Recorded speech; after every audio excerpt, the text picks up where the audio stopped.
देश में 2014 में देश के प्रधानमंत्री नरेंद्र मोदी जी और भारतीय जनता पार्टी की जो विचार थे, जो घोषणाएं थी, जो देश को वादे थे, उन पर देश ने भरोसा किया। देश की समृद्धि की बात हो, रोजगार की बात हो, किसानों की इनकम की बात हो, महंगाई की मार की बात हो, न्याय की बात हो, काले धन की बात हो,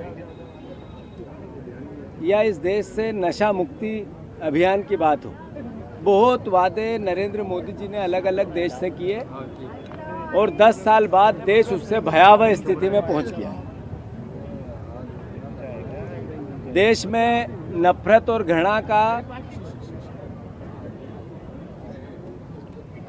एक नया सूत्र भारतीय जनता पार्टी ने आत्मसात किया और देश की समृद्धि और आर्थिक रूप से आम आदमी को सहयोग के बजाय घृणा से जीतने के प्रयास भारतीय जनता पार्टी चुनाव में लगातार करती रही। भारत जोड़ो यात्रा राहुल गांधी जी ने और कांग्रेस पार्टी ने कन्याकुमारी से लेकर कश्मीर तक निकाली और देश में एक नया वातावरण बनाया, जिससे कि देश में प्रेम, प्यार, मोहब्बत, जो प्राचीन भारत का अपना एक इतिहास है, जो भगवान राम, कृष्ण और पैगंबर और अंबेडकर की भावना है कि हम सब मिल के रहें, प्रेम से रहें, प्यार से रहें, देश सबका है, इस भावना को ताकत दी और पूरे देश ने इसको आत्मसात किया। अद्भुत, अकल्पनीय उसमें आम जनता का सहयोग मिला। सबसे ज़्यादा इस देश में आज है 45 साल की। सबसे बड़ा कर्जदार हमारा देश 2,45,000 करोड़ रुपए का, 2,45,000 करोड़ रुपए का आज है। अद्भुत महंगाई है, लोकतांत्रिक मूल्यों का अद्भुत हनन है और सबसे बड़ी बात कि देश में अन्याय की पराकाष्ठा ये है कि लोकतांत्रिक व्यवस्था पर देश को भरोसा नहीं हो रहा है, आम जन को भरोसा नहीं हो रहा है। ईवीएम को लेकर देश में प्रश्न चिन्ह बड़ी तादाद में उठ रहे हैं, जगह जगह आंदोलन और कोर्ट में हजारों की तादाद में एप्लीकेशन इसके खिलाफ लगी हुई है। इन सब भावनाओं को देखते हुए सामाजिक न्याय के लिए, राजनीतिक न्याय के लिए, आर्थिक न्याय के लिए राहुल गांधी जी ने 110 जिलों से 6,700 किलोमीटर की भारत जोड़ो न्याय यात्रा मणिपुर से चालू की। अभी यहाँ का मुद्दा है भारत जोड़ो न्याय यात्रा का अलोकतांत्रिक तरीके से जो भारतीय जनता पार्टी, नरेंद्र मोदी, अमित शाह, हेमंत विश्वास, वहाँ के असम के मुख्यमंत्री, जो अन्याय कर रहे हैं, जो लोकतांत्रिक मूल्यों की हत्या कर रहे हैं, उसके विरोध में हम हैं, उसकी बात कर रहे हैं। लगातार यात्रा जो चल रही है, लगातार जो यात्रा चल रही है, अगर इस तरह की घटना दोबारा होती है तो कांग्रेस जब भी मौन धरना प्रदर्शन नहीं, भारतीय जनता पार्टी तो इस देश के मूल मूल्यों की हत्या करना चाहती है। आने वाले समय में लोकतंत्र की हत्या करना चाहती है। आपको जो अधिकार दिया है कांग्रेस पार्टी ने, अम्बेडकर ने, भारत के संविधान ने अपने मत डालने का, भारतीय जनता पार्टी इस विचार से की भावना से कभी आत्मसात नहीं होती है। उनके जितने संगठन हैं उनमें नैतिकता के आधार पर भी कभी लोकतंत्र की व्यवस्था नहीं होती है। तो हम आपके आम जनता के, भारतवर्ष के वोट डालने के मत की रक्षा की अपील इस यात्रा के माध्यम से हो रही है। वो मणिपुर जिसमें लगभग 150 लोगों के कत्लेआम हो गया और प्रधानमंत्री और सरकार ने एक शब्द भी उसके लिए कभी कुछ नहीं बोला, न गए। अलोकतांत्रिकता क्या होती है ये देश देखने लगा। हमारे पड़ोसी देश में जिस तरीके का वातावरण विपक्षी राजनीतिक दलों के लिए होता था, वो व्यवस्था हमारे देश में बनने लगी।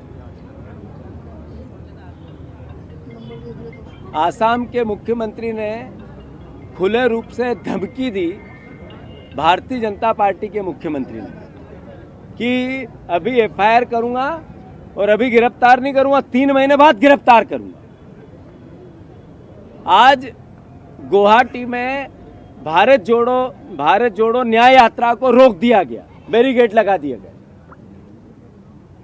जहां भारतीय जनता पार्टी के नेताओं को परमिशन मिलती है, वहां राहुल गांधी जी की यात्रा को परमिशन दे के कैंसिल कर दी जाती है।